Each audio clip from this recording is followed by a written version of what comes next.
Vriende, ons is dankbaar teenoor die Here dat ons andermaal weer kan saam wees rondom die woord van die Here. Ag, en ek dink vanmôre so aan die woorde daarvan Romeine die 11de hoofstuk. En u sal sien daar vanaf die 33ste vers kom die apostel Paulus en hy besing die heerlikheid van hierdie drie enige God en hy sê oor die diepte van die rykdom en wysheid en kennis van God. Hoe ondeurgrondelik is sy oordeele en onnaspeurlik sy weë. Want wie het die gedagte van die Here geken of wie was sy raadsman gewees of wie het eers iets aan hom gegee dat dit hom vergeld moet word? Want uit hom en deur hom en tot hom is alle dinge, syne is die heerlikheid tot in ewigheid. En vriende, wanneer ons die persoon van God bestudeer, hierdie heilige drie-enige God wat homself bekend gemaak het as Vader, Seun en Heilige Gees, dan staan ons in verwondering, in verbasing. Dan sê ons, Here, dat hierdie wysheid en kennis van U en oor U is diep en ondeurgrondelik. En ons kan net hier aan die bokant raak en dankie dat U vir ons U woord gegee het om vir ons so 'n bietjie te leer van die grootheid van U wese. En ag vriende, ons is tans besig met die persoon van die Heilige Gees. Nou ons het al reeds 'n klompie gedagtes hanteer. Ons het vir u gesê ons vind verskillende name van die Heilige Gees in die Bybel, verskillende simbole wat gebruik word vir die Heilige Gees en dan ook vir u gesê die Bybel is baie duidelik dat die Heilige Gees 'n persoon is. Ons het vir u gesê daar is sekere karaktertrekke van 'n persoon wat aan die Heilige Gees toegeskryf kan word. Daar is sekere dade van 'n persoon wat aan die Heilige Gees toegeskryf kan word.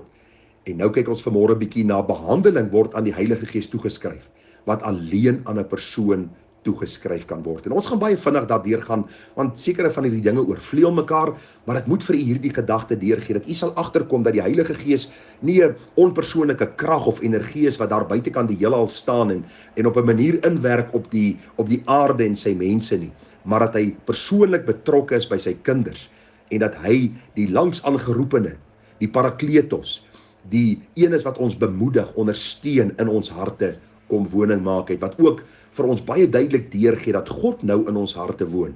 En ag vriende, baie belangrik dat ons versigtig ook sal wees hoe ons optree as God se Gees in ons woon.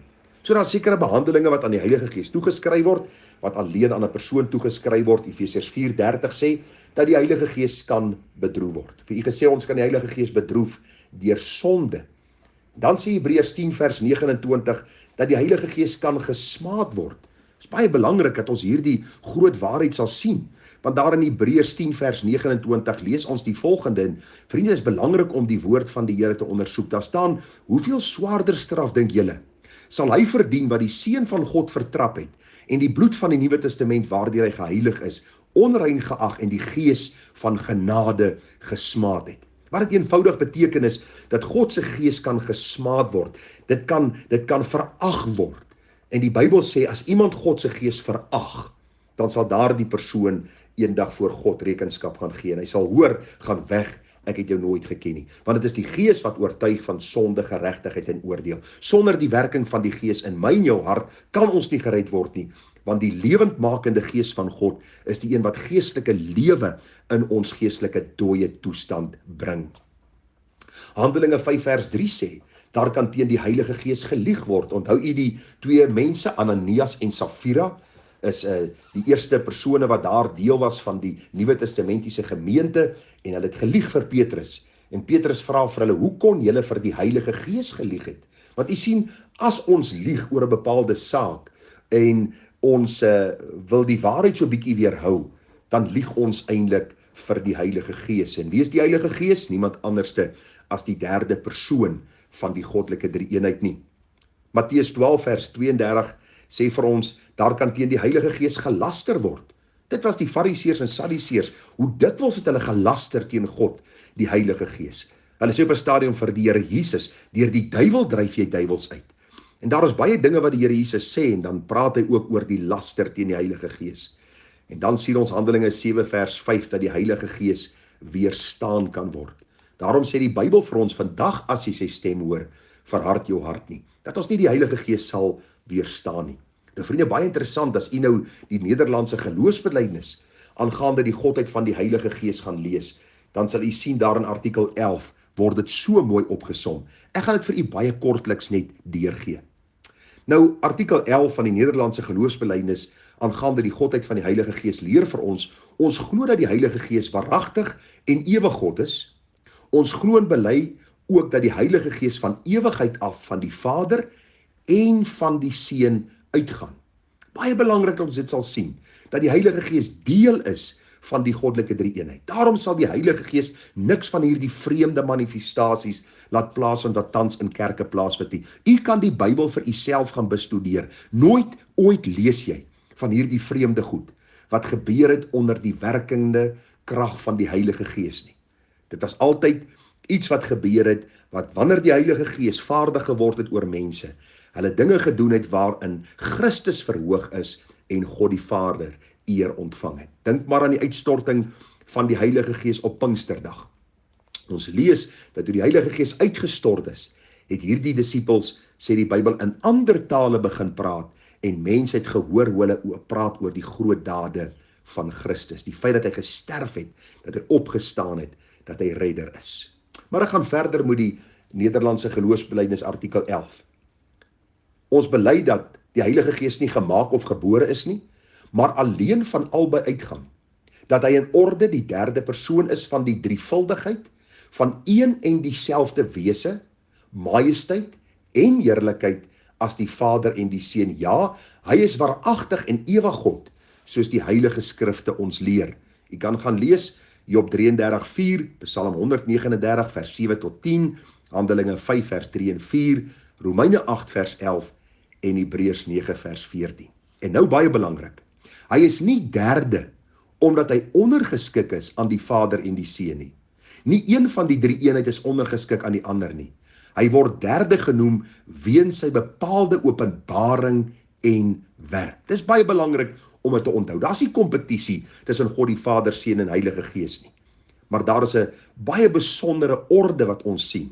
En vriende, die orde in goddelike werking is, alles geskied van die Vader, deur middel van die Seun en gedoen en uitgevoer deur die Heilige Gees. Dit is so kosbaar toe ek dit raak gesien het, dit raak gelees het, en daarom kan ons verbly in die feit dat God sy Gees aan ons gegee het. Gesang 245 vers 6 sê, ek glo met my hele wese in die Heilige Gees as Heer, wat sy kerk met al sy lede troos en deur die woord regeer. Hy skenk my sy krag en leiding, dat ek hier die goeie stryd in sy naam begin en eindig met geloofsblymoedigheid. En dit is so belangrik, vriende, dat ons sal sien dat die Heilige Gees onmisbaar is as deel van die kerk van ons Here Jesus.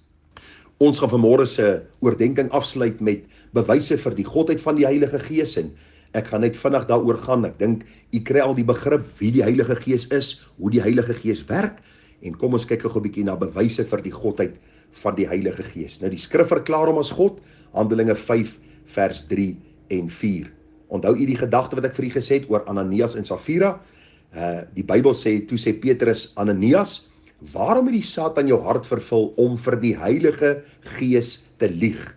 En nou kom vers 4 en hy sê, as hierdie eiendom nie verkoop was nie, het dit nie jou gebly nie, en toe dit verkoop was dit nie in jou mag nie. Waarom is dit dat jy hierdie saak in jou hart voorgeneem het? Jy het nie vir mense gelieg nie, maar vir God. Vers 3 praat van, jy het vir die Heilige Gees gelieg, vers 4, maar jy het vir God gelieg. Waarom? Want God, die Heilige Gees, is ook God self. Nou vriende, sy goddelike attribute bewys hom as God. Hy is ewig, Hebreërs 9:14, hy is alomteenwoordig, Psalm 139, vers 7 tot 10, hy is almagtig, Lukas 1:35, hy is alwetend, 1 Korintiërs 2 vers 10 en 11 en Johannes 14:26. Baie belangrik, as ons kyk na hierdie bewyse vir die Heilige Gees se godheid, dan sien ons verklaringe in die Ou Testament wat na die Here of God verwys, word op die Heilige Gees in die Nuwe Testament toegepas en bewys hom as God. Gaan kyk maar, u kan byvoorbeeld Jesaja 6 vers 8 tot 10 vergelyk met Handelinge 28 vers 25 tot 27 en u sal agterkom dat dit wat in die Ou Testament na die Here of na God verwys, op die Heilige Gees van toepassing gemaak word. Nou baie belangrik, sy dade bewys hom as God. Die Bybel sê die skepping word aan die Heilige Gees toegeskryf. Die Bybel sê God het geskape, maar die Bybel sê vir ons ook dat die Heilige Gees geskape het. Job 33 vers 4 en Psalm 104 vers 30. Baie belangrik, die outeurskap van goddelike profesie word aan die Heilige Gees toegeskryf. 2 Samuel 23 vers 2 en 3. Die Heilige Gees bewerk die wedergeboorte. Gaan lees Johannes 3 vers 5 tot 8. Dis God die Gees wat lewe bring. Hy is die lewendmakende Gees van God. Net God kan lewe gee en God die Heilige Gees bewerk dan geestelike lewe. Hy deel in die werk van regverdigmaking. U kan gaan lees 1 Korintiërs 6 vers 11. Hy maak sterflike liggame lewendig, Romeine 8 vers 11. Ons onthou wat in die Bybelse tyd gebeur het, kosbaar om te sien hoe die Gees dan ook gewerk het. Nou die outeurskap van die goddelike woord word aan die Heilige Gees toegeskryf, 2 Petrus 1 vers 21.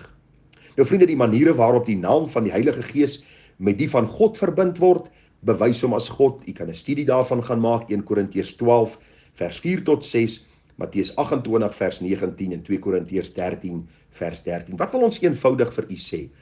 Hoe wil ons hierdie boodskap van vanmôre afsluit? Vriende, die Heilige Gees is die derde persoon van die goddelike drie-eenheid. Daarom moet ons hom eer as die derde persoon van die goddelike drie-eenheid. Nie omdat hy ondergeskik is nie, maar dis die wyse waarop hy geopenbaar word. En mag ons in die krag van die Heilige Gees dan ook bid dat ons die Lam, Jesus Christus, sal verhoog en eer sal bring op die naam van God onze Vader. Mag die Here u seën. Ons sal aangaan met hierdie studie môre en mag die wysheid van God ons deel wees. Groete vir u, mooi dag verder, tada.